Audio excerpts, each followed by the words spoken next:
Je tiens particulièrement à vous dire merci pour le rôle important que vous jouez pour le triomphe de la justice aux côtés des femmes comme moi dans notre société. Merci d'avoir été toujours là depuis le début de cette affaire qui nous réunit ici encore ce jour et dont vous êtes les témoins privilégiés de toutes les péripéties. Le PDCI a 79 ans aujourd'hui et c'est pour ça que j'ai remis cette conférence de presse ce jour. Bien évidemment, on n'a pas tardé à se rendre compte que tout ce bruit a été orchestré par les avocats de la défense.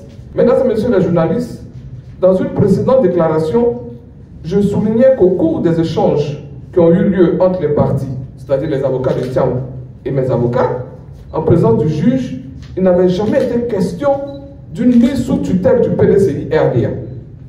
Cette idée n'a jamais été évoquée, ni par moi, ni par mon avocat. Le juge a voulu savoir ce qui adviendrait de la direction du PDCI si celui-ci avait été récusé.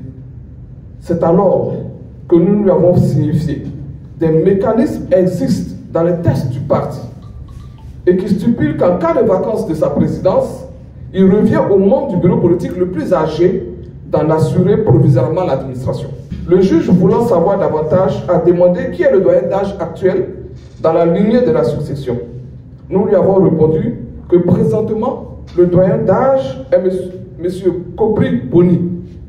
Mais ce dernier s'étant compromis, comme bien d'autres doyens, avec lui dans les manœuvres qui ont propulsé indûment M. Thiam à la tête du PDCI-RDA, il ne jouit plus d'une crédibilité pour substituer à ce poste.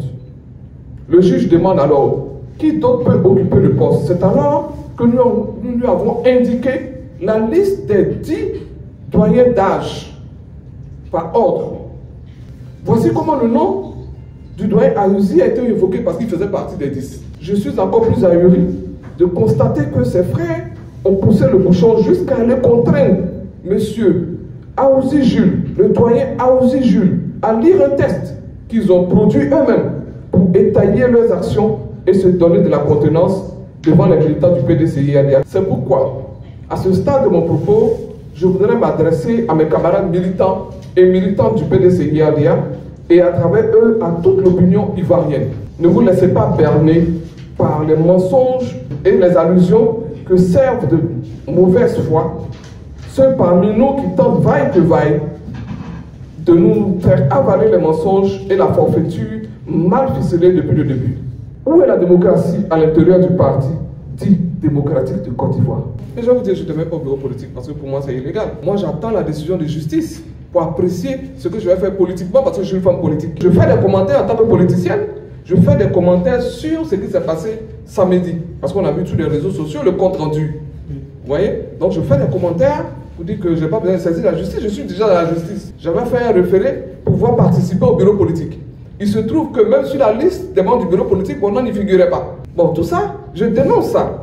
Ce que je vais vous dire, est-ce que celui qui a demandé à M. Thiam de me sanctionner aime M. Thiam? Parce que tout le monde sait au PDCI-RDA qui je suis. Je suis une femme déterminée et téméraire. Je vais apprécier.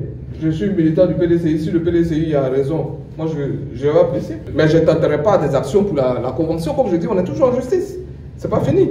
Je ne dis jamais, j'ai vu. Il y en a même qui disent que son passeport a été démagnétisé. Bon, j'ai connu de nouveaux mots ces temps-ci. Quand vous me posez cette question, pour moi, c'est une insulte en fait. Je suis rentré dans la politique avant Jean-Louis Billon. Et puis, quand même, j'ai trop de personnalité pour me faire manipuler en fait. C'est parce que vous ne me connaissez pas. Demandez à ma famille, à tout le monde. Personne ne peut me faire tourner. On dit, celle-là, on ne peut rien lui faire. Elle va aller jusqu'au bout. Parce que quand elle est dans un combat, qu'elle sait qu'elle a la vérité, elle ne lâche pas. Et au PDCI, ils me connaissent pour ça. Je ne suis pas manipulé par Jean-Louis Billon. C'est-à-dire, il dit, va à la justice. Demain, tu fais une conférence de presse. Après, demain, tu fais ceci. C'est ça. J'étais mon patron au secrétariat exécutif. Pendant, il est rentré même 4 ans après moi. Moi, je suis rentré avant lui. 4 ans. Et depuis, il est rentré en 2016. 2017. Jusqu'à aujourd'hui, ça fait 7 ans. On se connaît bien. Voilà. Il est mon ami. Moi, j'ai dû me manipuler. Franchement, ne me posez plus cette question.